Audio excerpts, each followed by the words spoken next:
I want you to close your eyes for just a second before you keep listening to me.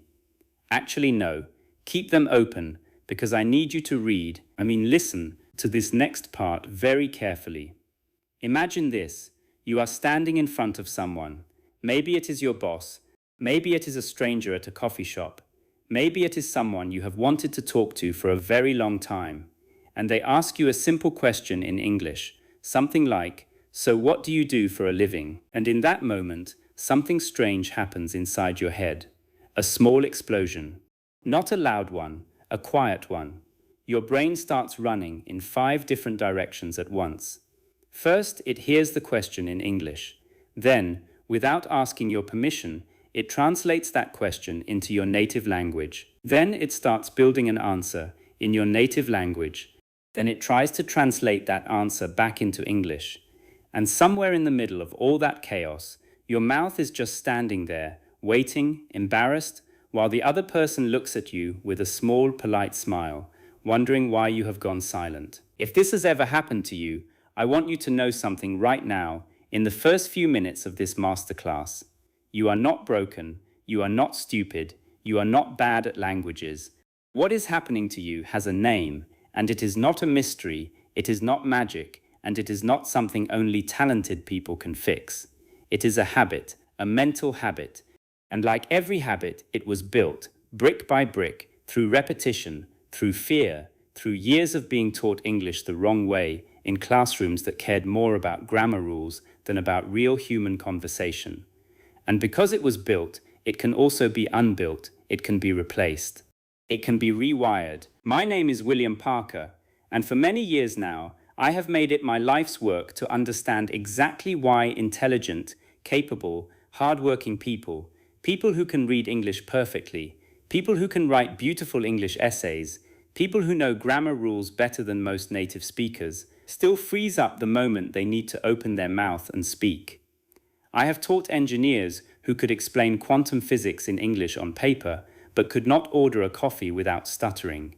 I have taught doctors who could read medical journals in English fluently, but panicked during a 5-minute phone call. I have taught teenagers, business professionals, grandmothers learning English for their grandchildren, and every single one of them had the same secret fear. The fear that somehow they were missing some invisible ingredient that other people had, some natural talent for language that they simply did not receive. I am here today to tell you, with complete confidence, that this is false. There is no secret ingredient. There is no talent gene for language.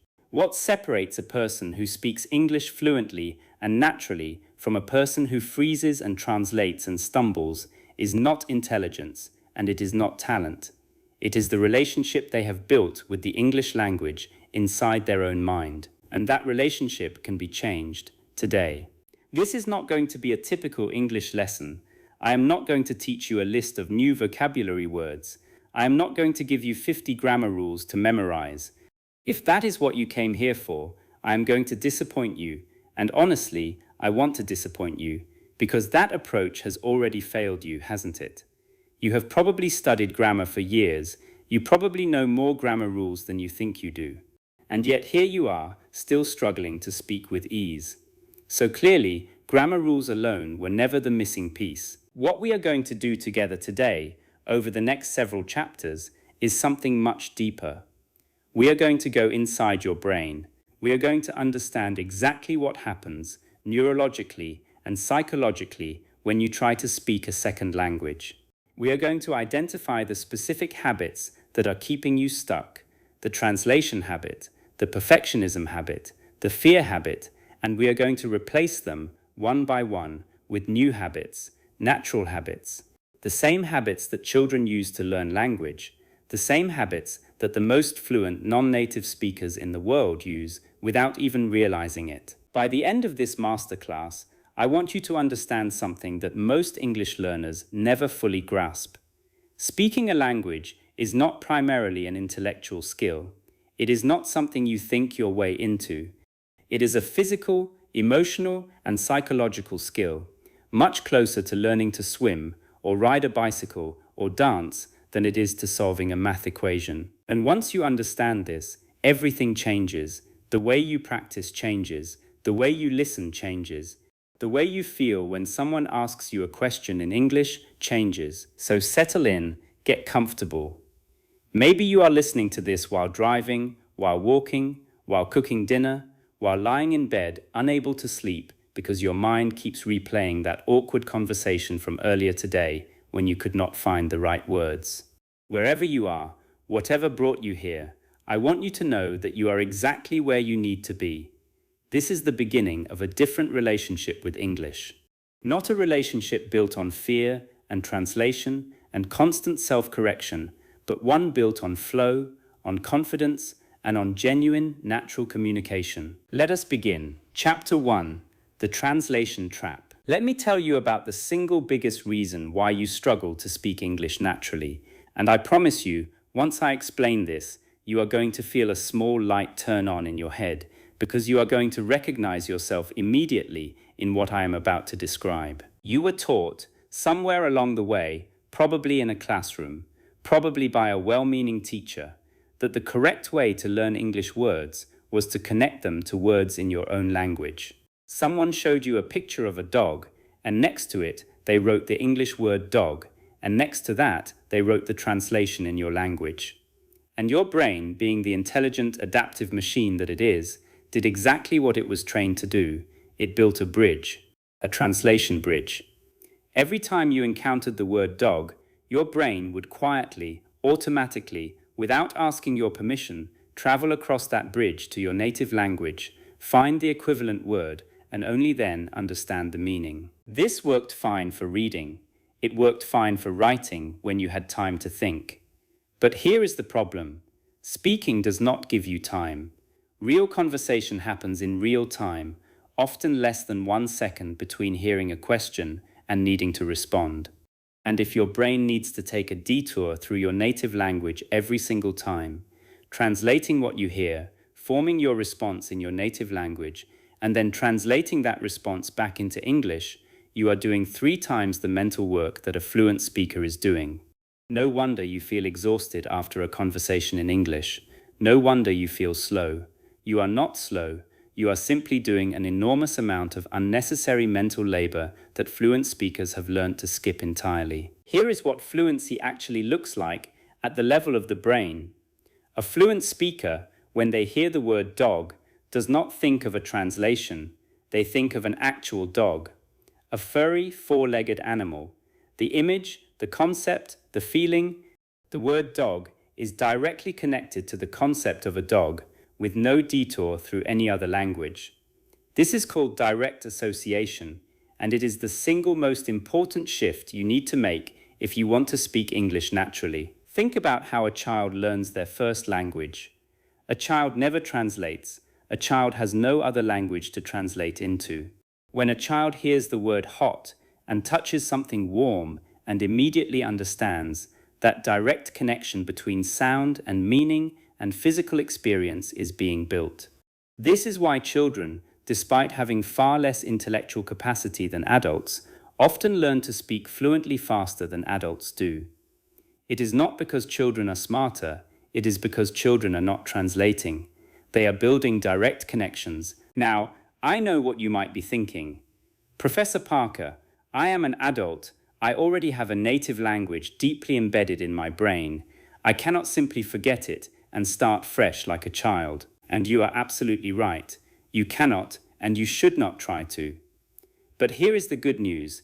You do not need to forget your native language. You simply need to build new direct pathways for English, separate pathways that do not depend on translation. And this is completely possible at any age. The brain remains capable of building new neural connections throughout your entire life. This is called neuroplasticity, and it is one of the most liberating facts in all of neuroscience. You are not too old. You are not past some magical window of opportunity. Your brain can still build these direct connections, starting today, starting with this very lesson. So how do you actually break the translation habit? Let me give you something practical, something you can start using immediately, not next week, not after you finish this masterclass, but today. The first tool is what I call the picture method. Whenever you learn a new English word, resist the urge to write down the translation next to it. Instead, force yourself to connect that word directly to an image, a feeling, a memory, or a physical sensation. If you learn the word exhausted, do not write down the translation. Instead, close your eyes and remember the last time you felt truly exhausted. Feel that heaviness in your body. Connect the English word directly to that feeling. This feels strange at first, even uncomfortable, because you are breaking a habit that has been reinforced for years. But with repetition, this direct connection becomes automatic, and automatic is exactly what we are aiming for. The second tool is what I call narrating your day in English, silently, in your own head, without ever writing anything down or translating anything. As you go about your day, describe what you are doing in English in your mind. I am opening the door. I am pouring coffee. I am tired today. I need to leave soon. Notice you are not translating a sentence from your language into English. You are generating the English sentence directly from the experience itself. This single practice, done for just 10 or 15 minutes a day, does more to build direct association than months of traditional vocabulary study. The third tool, and this one is uncomfortable for many people at first, is to stop using bilingual dictionaries once you reach a certain level and switch to an English-only dictionary, or better yet, simply ask yourself or a friend, what does this word mean, and receive the explanation in English. Yes, this is harder. Yes, you will understand less at first, but every single time you understand an English explanation of an English word without any translation involved, you are strengthening that direct pathway. You are teaching your brain that English can exist independently as its own complete system of meaning, not as a code that needs to be decoded into your native language. I want to be honest with you about something. Breaking the translation habit is not comfortable. It will feel slower at first. It will feel like you understand less. This is completely normal, and I need you to expect it, because many learners quit at exactly this stage, thinking something has gone wrong, when actually something is going exactly right. You are dismantling an old, inefficient system and replacing it with a new one, and there is always a temporary dip in performance whenever you replace an old habit with a new one. Trust the process. The discomfort is not a sign of failure. It is a sign of genuine change happening inside your brain. Chapter 2. The silent killer called perfectionism. I want to tell you about a student I once worked with, a brilliant woman, an accountant by profession, someone who could calculate complex financial models in her head faster than most people could type them into a calculator. Her written English was excellent. Her grammar, honestly, was better than many native English speakers I know.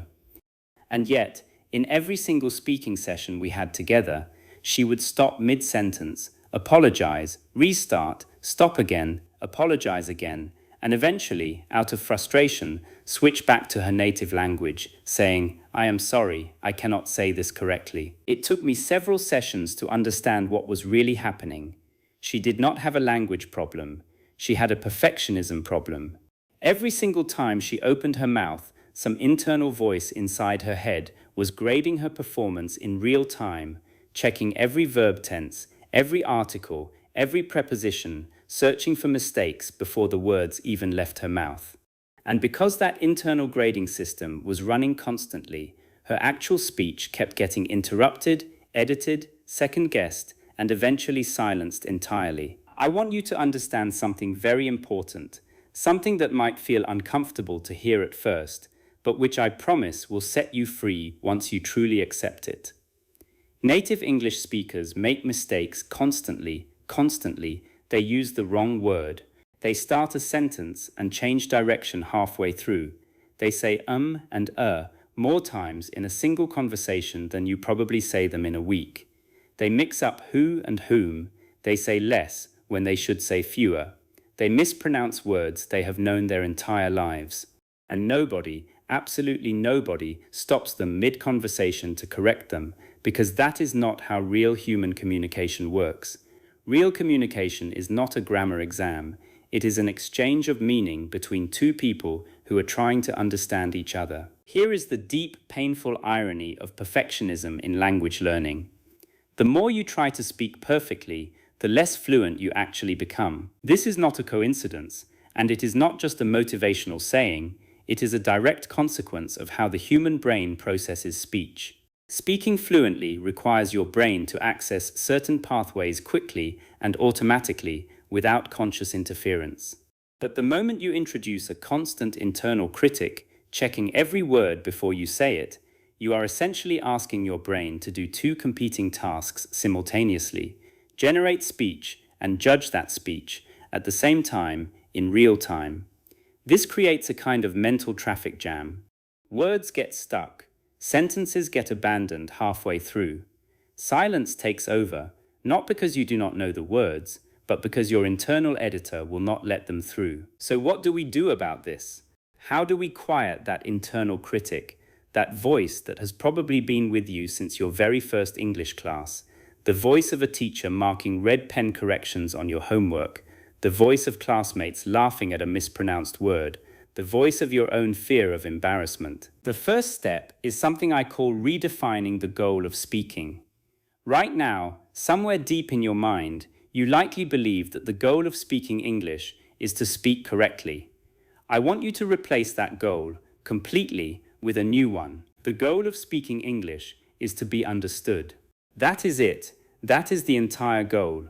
Not correctness, not perfection, understanding.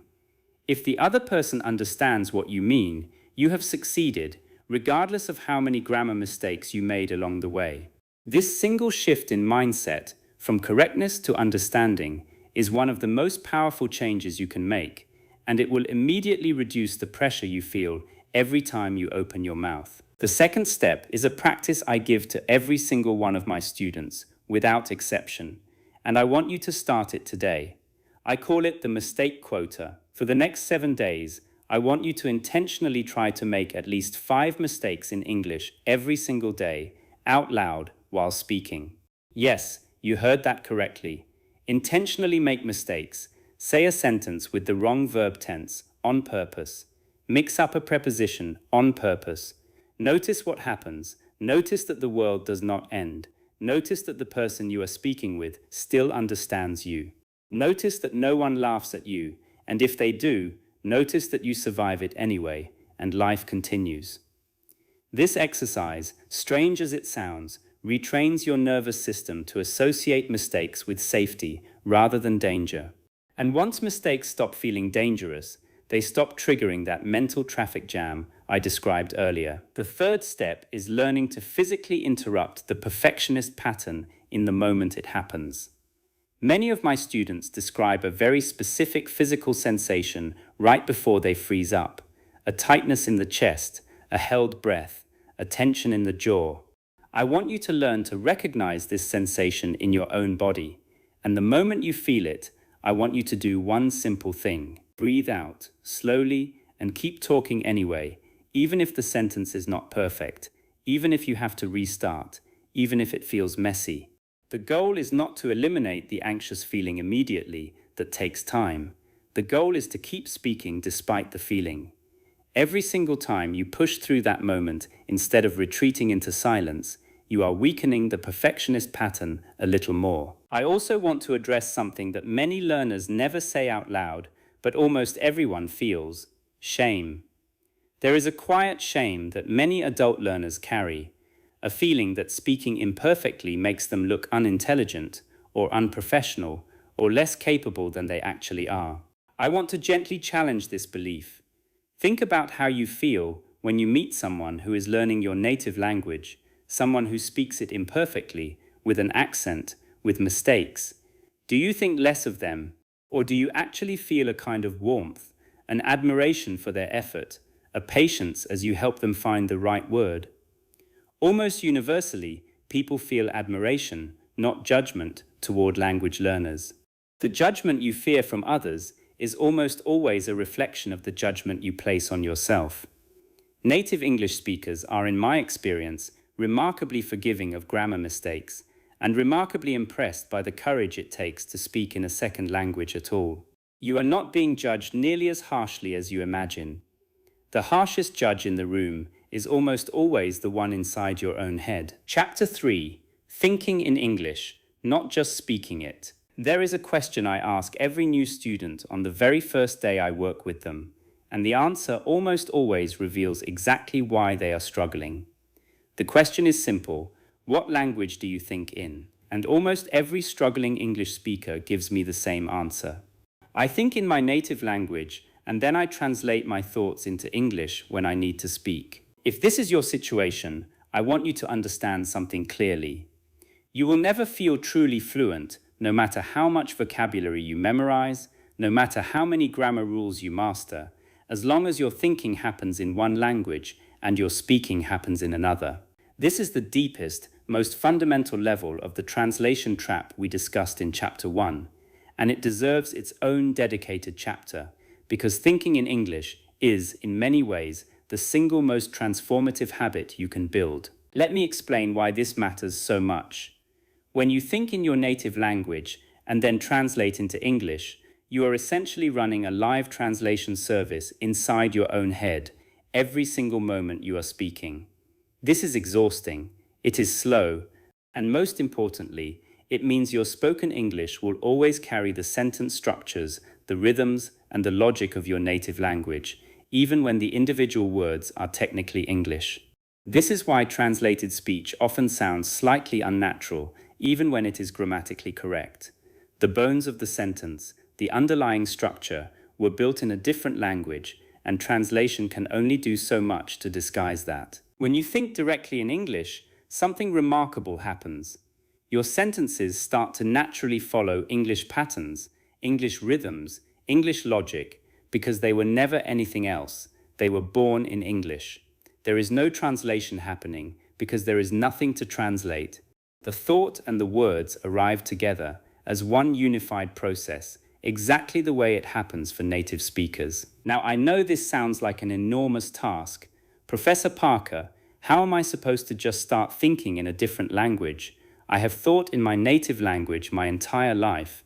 I understand this feels overwhelming, but I want to break it down into something achievable, something you can build gradually, piece by piece, starting today. The first practice is what I call the narration habit, which I briefly mentioned earlier, but now I want to go much deeper into it, because this single habit, more than almost anything else I teach, is responsible for the breakthroughs my students experience. Throughout your day, in the quiet moments, while walking, while doing chores, while waiting in line, while lying in bed before sleep, I want you to narrate your experience silently in English, inside your own mind. Not translating a thought from your native language, but generating the thought directly in English. I am hungry, I should eat something soon. I wonder what is in the refrigerator. Maybe I will make eggs. These are simple sentences, but the simplicity is exactly the point.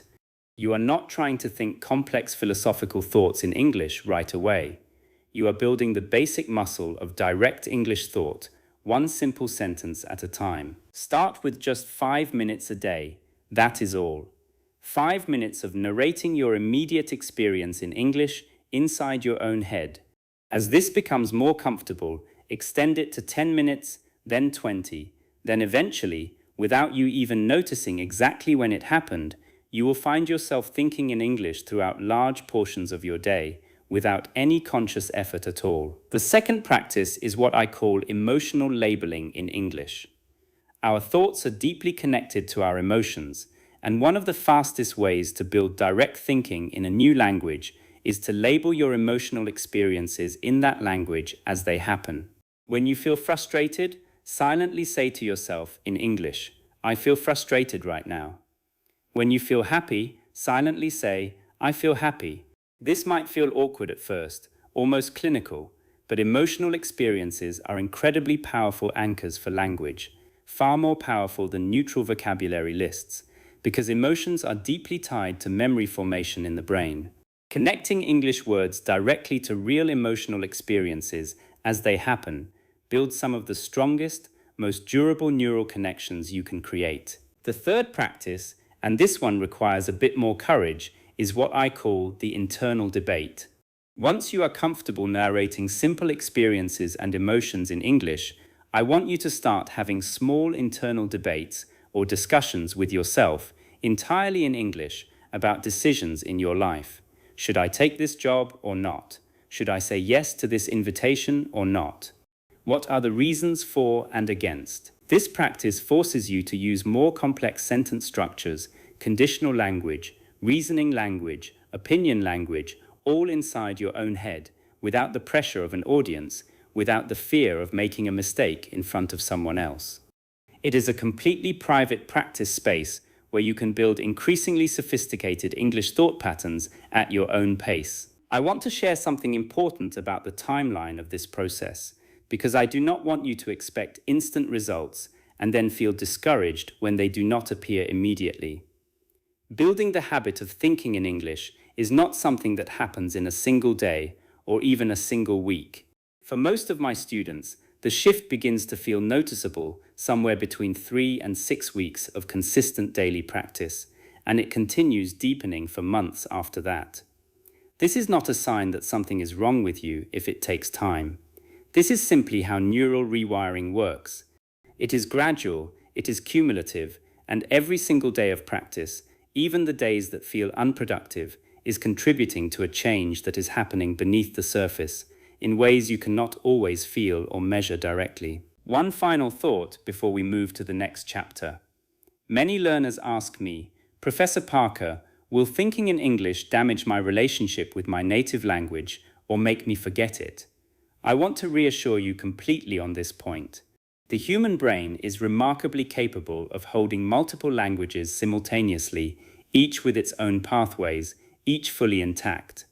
Learning to think in English does not erase or weaken your native language in any way. In fact, most of my students report that after building strong English thinking habits, their appreciation and understanding of their own native language actually deepens because they begin to notice for the first time the unique patterns and structures of their mother tongue, patterns they had never consciously noticed before, simply because it was the only language they had ever thought in. Chapter 4. The listening foundation nobody talks about. I want to ask you an honest question, and I want you to answer it truthfully, even if the answer is a little uncomfortable. How much time do you actually spend listening to real, natural, unscripted English every single day? Not textbook audio, recorded slowly and clearly for learners. Not English class recordings, where every word is enunciated perfectly. I mean real English, the way people actually speak to each other, fast, casual, full of reduced sounds, slang, interruptions, and natural rhythm. For most of my students, before they start working with me, the honest answer is very little, sometimes almost none. And this, I want to tell you clearly, is one of the biggest reasons speaking feels so difficult. Speaking and listening are not two separate skills that happen to both involve English. They are deeply, intimately connected. In fact, I would go so far as to say that speaking is downstream from listening. You cannot produce sounds, rhythms, and patterns that you have not first absorbed through extensive listening. This is exactly how children learn language, by the way. Long before a child ever speaks their first word, they spend months, sometimes over a full year, simply listening, absorbing the sounds and rhythms of their native language before ever attempting to produce those sounds themselves. This period of pure listening is not wasted time. It is the essential foundation upon which speech is eventually built. Most English learners skip this foundation almost entirely. They jump straight into speaking practice, into memorizing phrases, into grammar drills, without ever building a deep, rich internal library of what natural English actually sounds like. And then they wonder why their own speech feels stiff, unnatural, disconnected from the way real English actually flows. You cannot produce what you have not deeply absorbed, so let us talk about how to fix this practically starting today. I call this practice immersive listening, and it has several specific components that I want to walk you through carefully, because doing this correctly makes an enormous difference compared to doing it randomly. The first component is what I call comprehensible input. This is a concept that comes from language acquisition research, and it refers to listening material that is just slightly above your current level, challenging enough to push your understanding forward, but not so difficult that you understand almost nothing and simply feel lost and discouraged. If you understand every single word already, you are not growing. If you understand almost nothing, you are not growing either. The sweet spot is understanding perhaps 70 to 80% of what you hear, with enough context to make reasonable guesses about the remaining unfamiliar parts. Find English content, whether podcasts, interviews, videos, or conversations, that sits in this comfortable stretch zone, and make that your primary listening diet. The second component is repetition with a purpose. I do not want you to listen to something once and move on. I want you to choose short pieces of natural English, perhaps 2 to 5 minutes long, and listen to them repeatedly, 5, 6, even 10 times across several days. The first time you listen, you are simply absorbing the general meaning and rhythm. The second and third times, you start noticing specific words and phrases you missed before. By the fifth or sixth listen, something remarkable happens. You begin to hear the natural stress patterns, the way certain words connect and blend into each other, the rhythm of natural speech, in a way that a single listen could never reveal. This deep, repeated listening builds a kind of muscle memory for the sound of English that pays enormous dividends when you eventually speak. The third component, and this is one that most learners completely overlook, is listening to the music of English, separate from the meaning of the words. What I mean by this is paying attention to intonation, the rise and fall of pitch across a sentence, and stress, which words in a sentence are emphasized and which are spoken quickly and quietly. English is what linguists call a stress-timed language, which means that certain words in a sentence carry heavy emphasis while others are almost swallowed, spoken so quickly and lightly that they barely register as separate words at all. This is very different from many other languages where each syllable receives roughly equal weight and time. If you have ever felt that native English speakers talk impossibly fast and that they seem to skip or merge words together, this is exactly why. They are not actually speaking faster in terms of total sounds produced. They are simply compressing unstressed words and syllables while stretching and emphasizing the important ones. Once you start actively listening for this pattern, rather than trying to catch every single individual word, your comprehension improves dramatically, and interestingly, your own speech naturally starts to adopt this same rhythm, making you sound significantly more natural. I want to give you a specific daily practice you can start immediately. Choose one piece of natural English content each day, something you find genuinely interesting, because interest and engagement dramatically improve how well the brain absorbs new patterns. It could be a short interview clip, a conversation between two friends, a segment from a talk show, anything that features natural, unscripted speech between real people. Listen to it once, simply for overall understanding, without pausing, without worrying about words you miss. Then listen to it again, this time pausing whenever you hear something interesting, a phrase, an expression, a particular rhythm, and try to repeat it out loud, matching the intonation and stress as closely as you can. This is called shadowing, and we will go much deeper into this technique in a later chapter, because it is one of the most powerful tools available for building natural pronunciation and rhythm. Finally, I want to address something important about mindset during listening practice. Many learners approach listening with an anxious, hunting mentality, straining to catch every single word, feeling frustrated and defeated every time they miss something. I want you to release this pressure entirely. Approach listening the way you would approach listening to music in a language you do not speak at all, with curiosity, with relaxed attention, allowing meaning to emerge gradually rather than forcing it. This relaxed, receptive state is actually when the brain absorbs language patterns most effectively. Tension and anxiety, as we discussed in Chapter 2 regarding perfectionism, interfere with natural learning processes. The same principle applies here. A relaxed ear learns far more than an anxious, straining one. Chapter 5.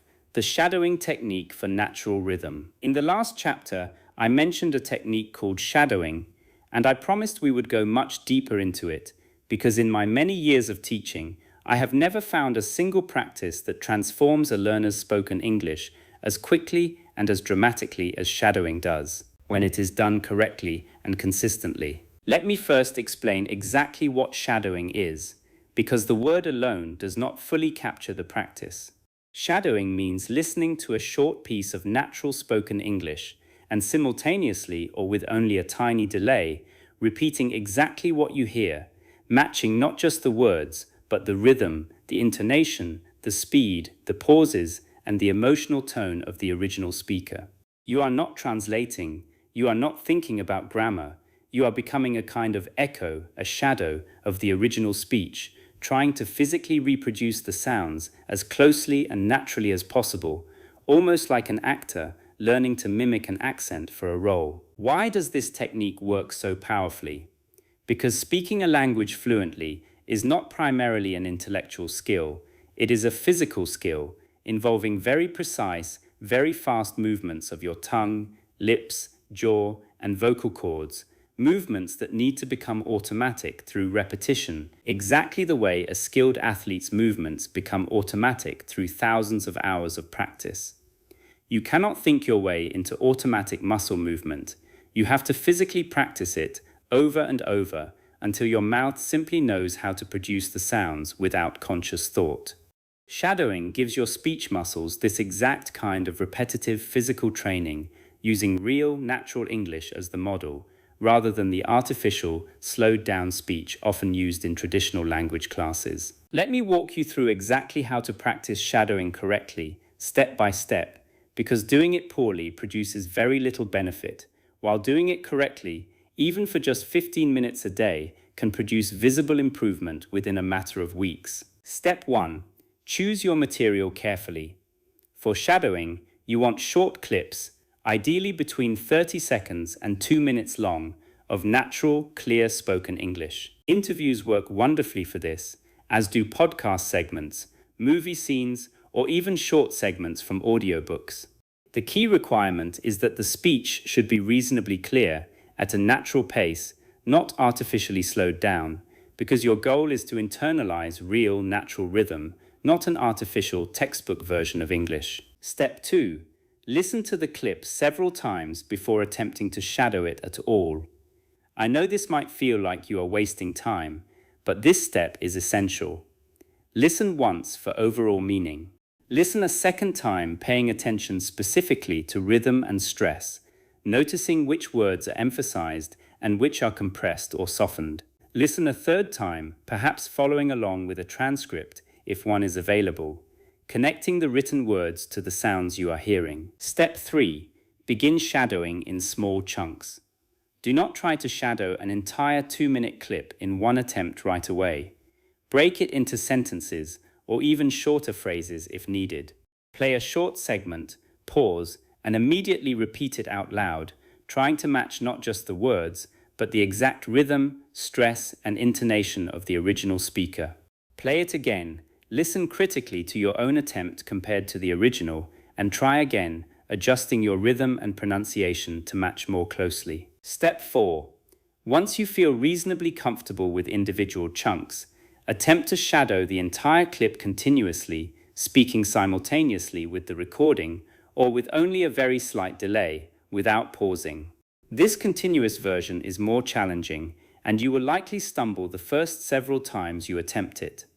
This is completely normal and expected. The goal is not immediate perfection. The goal is repeated practice, building the physical automaticity we discussed earlier. Step 5, and this is a step many learners skip, but which I consider absolutely essential. Record yourself shadowing, and then listen back to your recording, comparing it directly to the original. This can feel uncomfortable at first. Many people dislike hearing their own recorded voice, but this comparison is incredibly valuable feedback. You will notice specific places where your rhythm differs from the original, specific sounds you are not quite producing correctly, specific words where your stress pattern does not match natural English. This targeted awareness allows you to focus your next practice session on exactly the areas that need the most attention, rather than practicing blindly without clear direction. I want to address a concern that many of my students raise at this point. Professor Parker, Should I be shadowing in a specific accent, American, British, Australian? Which one should I choose? My honest answer is that it matters far less than most learners think. What matters most is consistency, choosing one accent as your primary model, at least in the early stages of this practice, so that you are building coherent, consistent pronunciation patterns rather than mixing several different accent systems together in a confusing way. Choose an accent that you personally enjoy listening to, that you find pleasant and appealing, because you will be spending a great deal of time listening to and mimicking it, and genuine enjoyment significantly improves both motivation and learning outcomes. There is no objectively correct or superior accent. English is spoken fluently and beautifully across an enormous range of accents worldwide, and your goal is natural, clear, confident communication, not the elimination of every trace of your own unique voice. I also want to gently address something about the discomfort of shadowing practice, because many learners feel genuinely silly or embarrassed the first few times they try it, mimicking someone else's voice and rhythm out loud, sometimes even adopting a slightly different tone or energy than their normal speaking voice. This feeling of silliness is completely normal, and I want to encourage you to practice through it rather than avoiding it because of embarrassment. Find a private space, your car, your bedroom, a quiet corner of your home, where you feel comfortable speaking freely and expressively without self-consciousness. The freedom to fully commit to the exercise, to genuinely try to sound like the speaker you are shadowing, without holding back out of embarrassment, is precisely what makes this technique so powerful. Half-hearted, quiet, hesitant shadowing produces far weaker results than full, committed, expressive practice. Aim for 15 to 20 minutes of shadowing practice daily, using short clips that genuinely interest you. Over just a few weeks of consistent practice, many of my students report that native speakers begin commenting on how natural their rhythm and pronunciation sound, often before their grammar or vocabulary has changed significantly at all. This is powerful evidence of just how much rhythm and pronunciation contribute to the overall impression of fluency, sometimes even more than grammatical accuracy itself. Chapter 6. Building your personal phrase bank. I want to challenge something that almost every English learner has been taught to believe, something so deeply ingrained that questioning it might feel almost rebellious. You have probably been taught that the path to fluency is learning individual words, one at a time, memorizing long vocabulary lists, hundreds and eventually thousands of isolated words, each with its own definition and translation. I want to tell you, based on decades of research in linguistics and second language acquisition, and based on my own extensive experience teaching real students, that this approach, while not entirely useless, is far less effective than most learners realize, and there is a much better way. Fluent speech is not built primarily from individual words strung together according to grammar rules, calculated in real time. Fluent speech is built largely from chunks, prefabricated phrases and expressions that fluent speakers have stored as complete units in their memory and simply retrieve as whole pieces rather than constructing from scratch every single time. Think about phrases like, "I was wondering if," or "it turns out that," or "the thing is," or "to be honest with you." Native speakers do not construct these phrases word by word, calculating grammar rules in real time. They retrieve them as complete, ready-made units, the same way you might retrieve a favorite recipe from memory rather than inventing it from raw ingredients every single time you cook. This is one of the most important insights I can share with you in this entire masterclass, so I want you to really absorb it. If you want to speak fluently and naturally, your primary goal should not be memorizing individual words. Your primary goal should be building a large, rich collection of natural phrases and expressions, chunks of language that you can retrieve instantly without needing to construct them word by word using grammar rules under time pressure. Let me explain why this matters so much for reducing that hesitation and freezing we discussed earlier. When you rely on individual words plus grammar rules, every single sentence you speak requires real-time grammatical construction, choosing the correct verb tense, the correct preposition, the correct word order, all while under the pressure of a live conversation. This is slow, effortful, and prone to errors and hesitation. But when you have a large bank of memorized phrases and expressions, many of your sentences do not need to be constructed at all. They simply need to be retrieved, whole and ready. The same way a fluent speaker does not construct the phrase, "nice to meet you," from scratch every time they meet someone new. They simply retrieve it instantly as a complete unit. So how do you build this phrase bank practically? Let me walk you through a specific actionable system. First, whenever you encounter a phrase in your listening or reading that sounds natural, useful, and something you could genuinely imagine using in your own life, write it down, not as an isolated word, but as the complete phrase in context. Instead of writing down the single word wonder, write down the complete phrase, "I was wondering if you could help me with something." This complete phrase carries far more useful information than the isolated word alone. It shows you the grammar in natural use, the typical context, and the natural rhythm, all in one package. Second, organize these phrases by function rather than by topic. Create categories like phrases for expressing opinions, phrases for disagreeing politely, phrases for asking for clarification, phrases for starting a conversation, phrases for ending a conversation gracefully, phrases for expressing uncertainty. This functional organization is far more useful for real conversation than organizing vocabulary by topic, like animals or food or weather. Because in real conversation, you are far more likely to need to express disagreement or ask for clarification than you are to need a long list of animal names. Third, and this step is absolutely critical, do not simply write these phrases down and file them away, never to be seen again. You must practice retrieving them under pressure repeatedly until they become automatic. Here is a specific exercise. Once a week, choose 10 phrases from your growing collection and create small, realistic scenarios where you would naturally use each one. Then, out loud, practice using each phrase in a spoken sentence as quickly and naturally as you can, without pausing to think about grammar. The speed of this practice matters because you are training automatic retrieval, not slow, careful construction. Fourth, actively look for opportunities to use these phrases in real conversations, even if the fit is not absolutely perfect.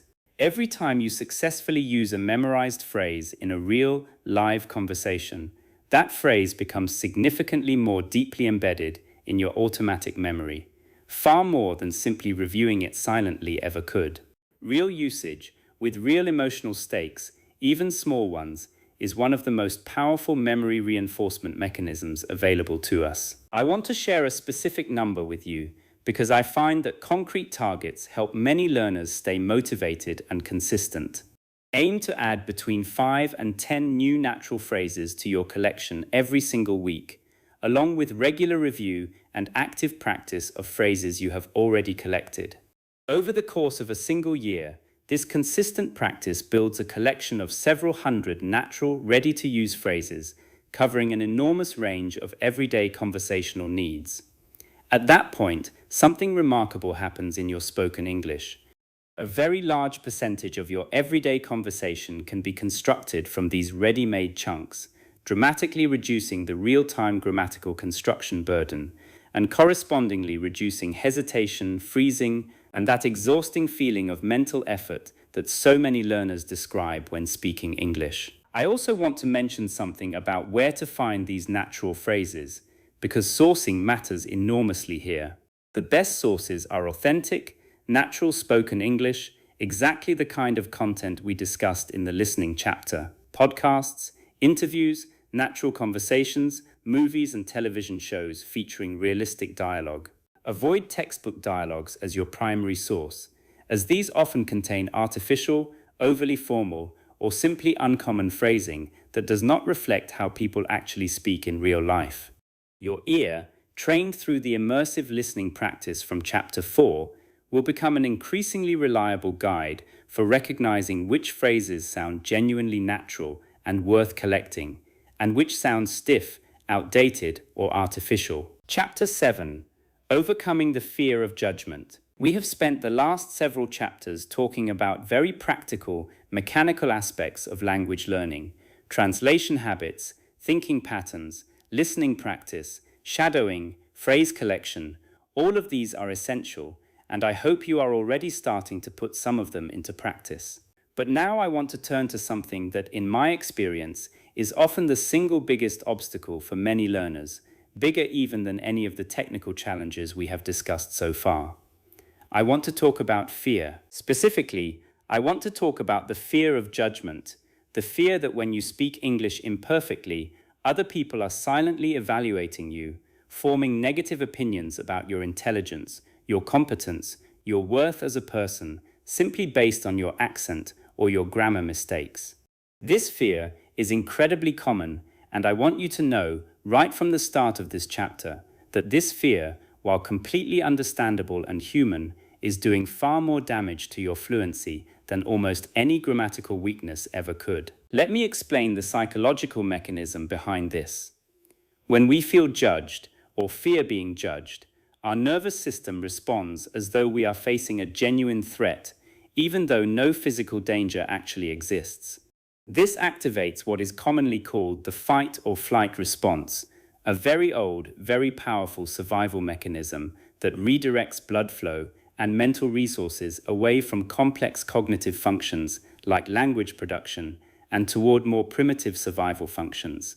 This is precisely why so many learners report that they can speak perfectly fine when practicing alone or with a patient friend, but the moment they are in a higher stakes situation, a job interview, a meeting, a conversation with a native speaker they respect or admire, their mind suddenly goes blank, words disappear, and even simple sentences become difficult to construct. This is not a coincidence, and it is not a sign of weak language skills. It is your nervous system's threat response actively interfering with your cognitive language processing abilities. Understanding this mechanism is actually the first step toward overcoming it, because once you understand that freezing under pressure is a nervous system response rather than a language skill failure, you can stop blaming your English ability and start addressing the actual root cause, which is fear regulation, not grammar or vocabulary. So how do we actually work with this fear practically? Let me share several strategies that I have used successfully with many students over the years. The first strategy is what I call exposure with support. Directly avoiding situations that trigger your fear of judgment might feel protective in the short term, but it actually strengthens the fear over time because your nervous system never gets the opportunity to learn that these situations are actually safe. Instead, I want you to gradually expose yourself to speaking situations, starting with lower stakes environments and slowly working your way toward higher stakes ones, while ensuring you have adequate support at each stage. This might mean starting with language exchange partners who are also learners and therefore inherently non-judgmental, since they understand the struggle intimately from their own experience. From there, you might progress to patient, supportive native-speaking friends or tutors, and eventually to more formal or higher-stakes situations like job interviews or professional meetings. Each successful experience at each stage builds evidence, real, lived evidence, that speaking imperfect English in front of others does not lead to the catastrophic judgment your fear predicts. The second strategy involves directly challenging the specific thoughts that fuel this fear. When you notice yourself thinking something like, "They are going to think I am stupid because of my accent," I want you to pause and examine this thought critically. Is this actually true? What is the real evidence for this belief? In my extensive experience working with learners across many different cultures and backgrounds, the vast majority of native English speakers are remarkably patient, understanding, and even genuinely impressed by non-native speakers making the effort to communicate in a second language. The catastrophic judgment that so many learners fear almost never actually materializes in reality. This does not mean judgment never happens. Occasionally, rarely, you might encounter an impatient or rude person, but this is rare, and importantly, it says far more about that particular person's character than it does about your language ability or your worth as a person. The third strategy is building what I call an identity of courage rather than an identity of perfection. I want you to consciously begin thinking of yourself and speaking about yourself, not as someone trying to achieve perfect English, but as someone who is brave enough to communicate across a language barrier, brave enough to make mistakes publicly in service of genuine connection and understanding.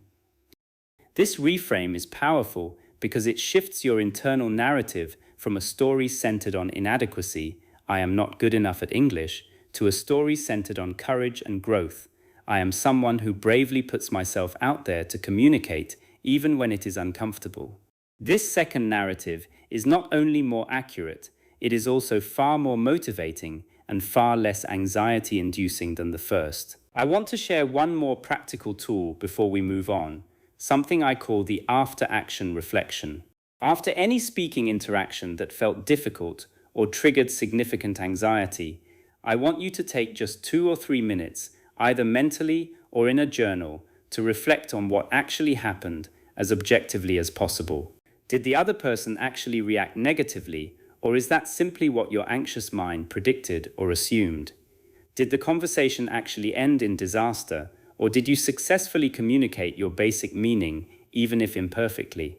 This reflection practice, done consistently after speaking interactions, gradually builds a more accurate, evidence-based understanding of how these interactions actually go, which over time significantly weakens the exaggerated catastrophic predictions that fear tends to generate. I want to close this chapter with something I tell every single one of my students, because I believe it with my whole heart. Every single fluent English speaker you have ever admired, every confident, articulate person you have watched giving a speech or having an easy, flowing conversation, was once exactly where you are right now. They stumbled, they made embarrassing mistakes, they felt the same fear you are feeling. Fluency is not a gift given to the fearless. Fluency is built by people who felt the fear and spoke anyway, again and again, until speaking gradually became less frightening, not because the fear disappeared entirely, but because they built enough evidence, enough real experience, that the fear no longer controlled their actions. Chapter 8. The Daily Practice System That Actually Works. By this point in our masterclass together, you have learned quite a lot. We have covered the translation trap and how to build direct associations. We have explored perfectionism and how it silently sabotages fluent speech. We have discussed thinking directly in English rather than translating your thoughts.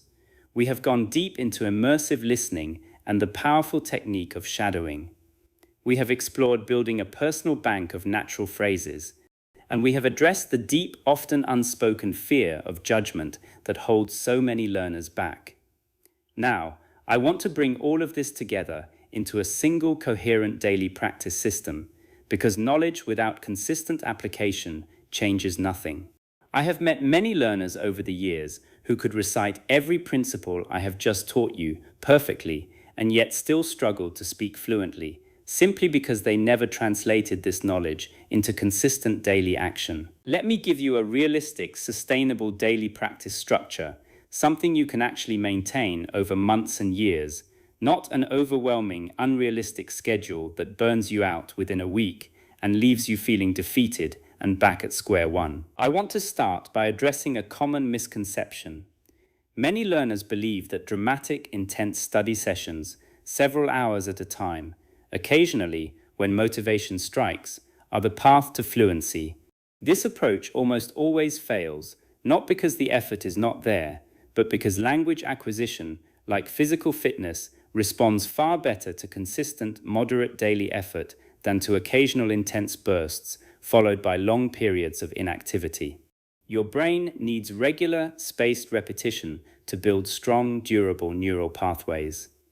A single 3-hour study session, however intense, produces far less durable learning than 30 minutes of focused practice every single day. With that principle firmly established, here is a realistic daily structure, totaling approximately 45 minutes to 1 hour per day, which I have found to be a sustainable, effective commitment for most working adults, students, and busy professionals. Begin your day, if possible, with 10 minutes of immersive listening, the practice we covered in Chapter 4.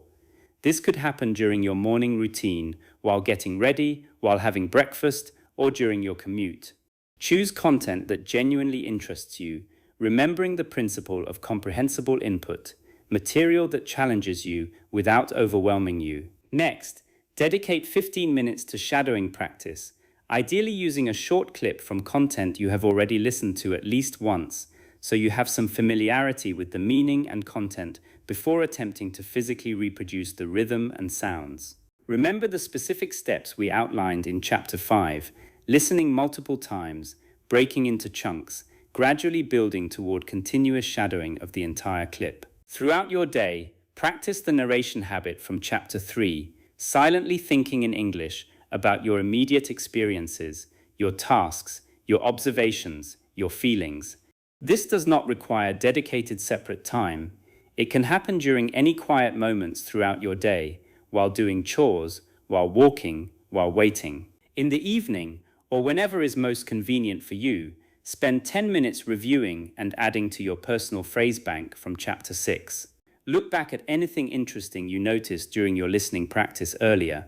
Add new phrases you encountered, and spend a few minutes practicing retrieving several phrases from your existing collection out loud, quickly, without overthinking. Finally, if possible, even just a few times per week rather than every single day, seek out an actual speaking opportunity, whether a language exchange partner, a conversation class, a patient friend, or even simply speaking your narrated thoughts out loud rather than silently. This is where all the other practices come together and get tested in real, live communication, which remains, ultimately, the most important practice of all, because everything else is preparation for this moment. I want to address something important about consistency versus intensity. If you can only manage 15 minutes on a particular day because life is busy, because you are exhausted, because something unexpected came up, 15 minutes of consistent practice is far more valuable than 0 minutes and far more sustainable long-term than forcing yourself into an all-or-nothing mentality where you either complete the full hour or feel like you have failed entirely. Language learning is a marathon, not a sprint, and the learners who succeed long-term are almost always the ones who protect consistency above all else, even when that means scaling back the intensity on particularly difficult days. I also want to talk about tracking your progress, because this is something many learners neglect, and it often leads to discouragement, simply because progress in language learning is often invisible on a day-to-day basis, even though it is happening steadily beneath the surface. I recommend keeping a simple record, even just a few sentences in a notebook or a notes app once a week, reflecting on what felt easier this week compared to previous weeks, what specific breakthroughs or small wins you noticed, even tiny ones, like understanding a joke in a podcast without needing to pause and think, or successfully using a new phrase in a real conversation. These small, regular reflections build a cumulative record of progress that becomes incredibly motivating over time, especially during the inevitable weeks when progress feels slow or invisible in the moment. Let me also address the reality of setbacks and inconsistency, because I want to be honest with you rather than presenting some idealized, unrealistic picture of perfect daily practice. You will have days, and sometimes entire weeks, where you fail to practice at all. Life happens, illness happens, busy periods at work happen, motivation naturally fluctuates. I want you to understand, clearly and firmly, that this does not erase your previous progress, and it does not mean you have to start over from the beginning. The neural pathways you have already built through consistent practice remain largely intact, even after a period of inactivity. The key is simply returning to practice when you are able, without excessive self-criticism or shame about the gap, treating the return itself as the important action rather than dwelling on the interruption. Chapter 9. Creating an English-speaking environment. I want to share a truth with you that might sound obvious once I say it, but which very few learners actually apply in a serious, structured way. You become fluent in the language you are surrounded by, far more than the language you occasionally study. If your entire daily environment, the media you consume, the people you talk to, the content on your phone, your social media feeds, your entertainment, exists almost entirely in your native language, with English confined to a small, isolated study session once a day. You are essentially asking a tiny amount of dedicated study time to compete against hours upon hours of native language immersion every single day. This is an unfair fight, and it explains why so many learners feel like they study consistently and yet still progress frustratingly slowly. The solution is not necessarily to move to an English-speaking country, although that certainly helps enormously if it is available to you. The solution is to deliberately, intentionally engineer your existing environment to include far more natural English exposure throughout your everyday life, even while remaining in your home country, surrounded by your native language in most external contexts. Let me give you specific, practical ways to do this, starting with your digital environment, since this is where most modern people spend an enormous amount of their daily time and attention. Change the language settings on your phone, your computer, and your commonly used apps to English. This might feel uncomfortable and confusing for the first few days, but within a week or two, you will find yourself absorbing dozens of small, practical English phrases simply through routine daily interactions with technology you already use constantly. Follow English language social media accounts related to your genuine interests, whether that is cooking, fitness, business, gaming, or anything else you naturally enjoy. This ensures your English exposure feels engaging and relevant to your actual life, rather than feeling like a separate, effortful obligation. Replace some portion of your entertainment consumption with English language content. I am not suggesting you eliminate content in your native language entirely. That would be unrealistic and unnecessarily restrictive. But even replacing a portion of your regular entertainment, certain shows, certain podcasts, certain YouTube channels, with English language equivalents dramatically increases your natural exposure without requiring any additional dedicated study time beyond what you are already spending on entertainment anyway. Now let us talk about the human element of your environment, because exposure to content alone, while valuable, is not sufficient on its own to build genuine speaking fluency. You need regular interaction with real people in real-time conversation.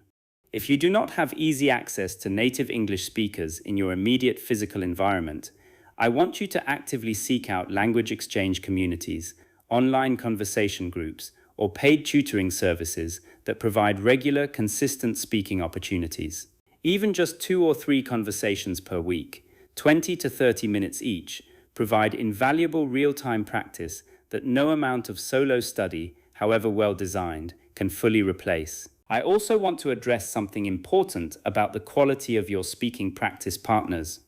Not all conversation practice is equally valuable. I strongly recommend, especially in the earlier stages of building speaking confidence, seeking out partners who are patient, encouraging, and genuinely interested in helping you communicate successfully, rather than partners who correct every single mistake mid-sentence, which, as we discussed in Chapter 2, actually interferes with fluent speech production by reinforcing that internal perfectionist critic.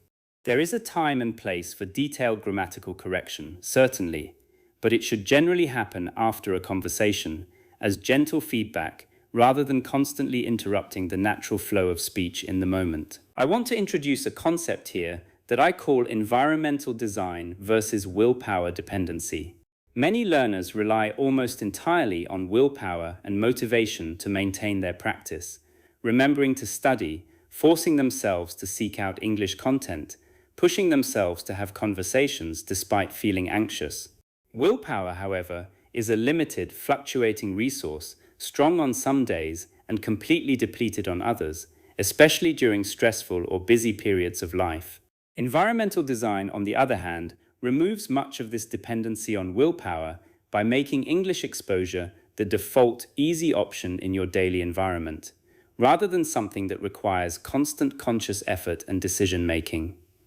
When your phone is already in English, when your favorite podcast app already has English content queued up, when you already have a standing weekly conversation appointment scheduled with a language partner, English exposure happens automatically as part of your existing routine, rather than requiring a fresh burst of motivation and willpower every single day. I want to close this chapter by addressing something that many learners underestimate significantly, which is the power of your physical and social surroundings, even in small, seemingly minor ways. Consider labeling objects around your home in English, sticky notes on your refrigerator, your mirror, your desk, small visual reminders that reinforce vocabulary through repeated passive exposure throughout your day. Consider setting small English language goals with friends or family members who are also learning, creating a small, supportive community around your shared learning journey, since social accountability and shared experience significantly boost motivation and consistency compared to learning in complete isolation. Even something as simple as joining an online community of English learners where you can share progress, ask questions, and celebrate small wins together provides a meaningful boost to long-term consistency and motivation. Precisely because language learning, despite often feeling like a solitary, individual pursuit, is ultimately about connection, communication, and community, and building that sense of community around your own learning journey mirrors and reinforces the very skill you are trying to develop. Chapter 10: The Identity Shift That Makes Fluency Permanent. We have reached the final chapter of this masterclass, and I have deliberately saved this particular topic for last, because everything we have discussed up to this point, the practical techniques, the daily practices, the environmental adjustments, all of it ultimately depends on something deeper, something we have not yet directly addressed. I want to talk to you now about identity, and specifically about how the way you see yourself at the deepest level determines whether all of these techniques become permanent, lasting transformations, or temporary efforts that eventually fade away once motivation naturally dips, as it always does for everyone at some point. Here is something I have observed consistently across many years of teaching. Learners who make lasting, permanent progress toward fluency are not simply the ones who use the best techniques. Plenty of learners use excellent techniques for a period of weeks or months, make real progress, and then gradually drift away from their practice, not because the techniques stopped working, but because their underlying identity never actually shifted. Deep down, they still saw themselves as someone learning English, a temporary state, a project with a beginning and an end, rather than someone who speaks English, a permanent identity, a part of who they simply are. This distinction matters enormously, more than most learners realize. When you see yourself as someone learning English, every speaking attempt feels like a test, a temporary project you are working toward completing, and there remains a persistent underlying gap between your current self and some imagined future self who will finally, someday, be fluent. This gap creates a subtle but persistent sense of inadequacy, of not yet being enough, which, as we discussed extensively in earlier chapters, actually interferes with fluent speech production through anxiety and self-consciousness. But when you shift towards seeing yourself as someone who speaks English, even while still actively developing and improving, something fundamental changes. Speaking English is no longer a test of an external skill you are trying to acquire. It becomes simply an expression of who you already are. Mistakes stop feeling like evidence that you have not yet achieved fluency, and start feeling like the natural, ordinary occurrences that happen for absolutely everyone who speaks any language, including native speakers, as we discussed in Chapter 2. So how do you actually make this identity shift practically, rather than simply as an abstract, feel-good idea? Let me offer several concrete practices that I have seen genuinely shift this deep sense of identity in my own students over time. The first practice is changing your internal language about yourself, quite literally. Pay close attention to how you describe yourself, both to others and in your own private thoughts. If you consistently say things like, "My English is not good," or "I am still learning English," notice that these statements, repeated over time, reinforce a particular identity, an identity centered on inadequacy and incompleteness. I want you to experiment with replacing these statements with more accurate, more empowering alternatives. Instead of "My English is not good," try "My English is developing and I communicate effectively in many situations already." Instead of "I am still learning English," Try, I speak English, and I continue growing more fluent every single day. This might feel artificial or forced at first, but language shapes thought and identity far more powerfully than most people realize, and consistently choosing more accurate, more empowering language about yourself gradually reshapes your underlying self-perception over time. The second practice involves deliberately seeking out and acknowledging evidence of your own competence, rather than only noticing your mistakes and gaps, which is the natural default tendency of the anxious, perfectionist mind we discussed earlier. At the end of each week, I want you to write down at least 3 specific moments where you successfully communicated something in English, however small, a conversation that went smoothly, a joke you understood in a podcast, an email you wrote confidently, a moment where you expressed a complex thought without excessive hesitation. This practice directly counteracts the natural negativity bias that causes most learners to fixate almost exclusively on their mistakes and shortcomings, while barely acknowledging their genuine accumulating competence. The third practice is finding opportunities to use English in service of something larger than simply practicing the language itself. This might mean using English to pursue a genuine professional opportunity, to connect with people from other cultures who share your specific interests and passions, to consume content and ideas that genuinely matter to you, or to express something meaningful about your own life, your own culture, your own perspective to an English-speaking audience. When English becomes a tool for pursuing things you genuinely care about, rather than an isolated academic subject you are studying for its own sake, your relationship with the language transforms fundamentally from an external obligation into a genuine extension of your own life and identity. I want to leave you with one final thought as we close this masterclass together, something I genuinely believe with my whole heart, after many years of walking alongside learners just like you on exactly this journey. Fluency is not a distant destination that you arrive at someday after enough study, after enough practice, after finally becoming good enough. Fluency is better understood as a direction you move in, continuously, for your entire life. Even native speakers continue developing, refining, and expanding their command of their own language throughout their entire lives. There is no final finish line where learning stops and fluency simply arrives, complete and finished. What actually changes gradually through exactly the practices we have discussed throughout this masterclass is not that you reach some final destination, but that speaking becomes progressively easier, more natural, less effortful, and less frightening while you continue growing indefinitely, exactly the way every fluent speaker of every language, including your own native language, continues growing and refining their command of that language throughout their entire life. You have everything you need now to begin or to continue this journey with far greater clarity, far greater confidence, and far greater effectiveness than you had before you started listening to this masterclass. The translation trap, the perfectionism trap, the fear of judgment, these are not permanent features of who you are.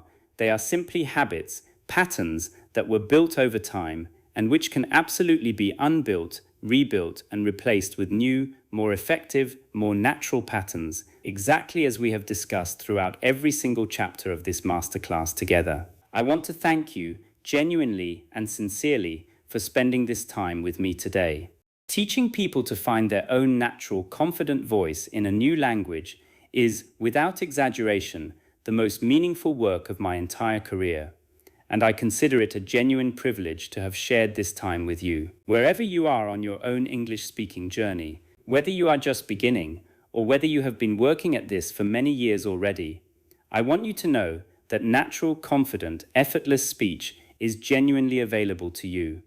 Not through talent, not through some mysterious gift that others have and you lack, but through exactly the kind of consistent, intelligent, patient practice we have outlined together throughout this masterclass. Go out, apply what you have learned today, be patient and compassionate with yourself through the inevitable ups and downs of this process, and trust fully and completely that the natural, confident English speaker you are working toward becoming is not some distant, unreachable ideal, but is already quietly, steadily taking shape within you, one honest, imperfect, courageous conversation at a time. This has been William Parker for the Speaking Mindset.